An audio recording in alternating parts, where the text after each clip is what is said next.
We definitely believe you over here. If I saw my phone in fucking midair, I would be freaking out. Freaking out. Short and spooky. Hi, I don't know if this is long enough for you to share, but if that is, it would be amazing. It is always long enough, you guys. You could send me like 3 sentences and I would read it. A few years ago, around when I was in first grade, I am now a freshman in high school, I remember my mom's really good friend had died.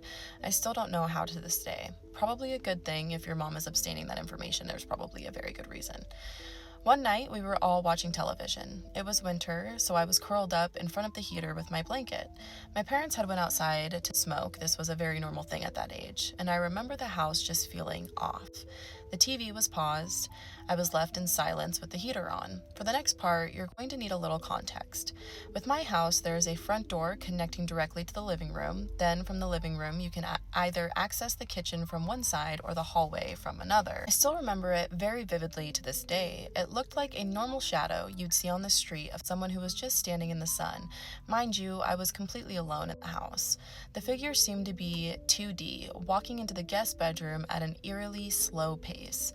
Me being quiet, young at the time, I got so scared, I threw my blanket over the heater in hopes to hide myself. I guess. LOL. After this, I've had very weird occurrences. One I can remember was a few years ago at the start of COVID. I left my phone on a table. I had gone to the bathroom, and when I came back, I kid you not, it was mid-air and it fell. Everyone I tell still thinks I'm crazy to this day. Every once in a while, I'll see shadow figures, though it hasn't happened in a couple years. I can sometimes feel a heavy presence in my room at night, and the house just feels very off ever since that day. If you would like to know more details on that, let me know.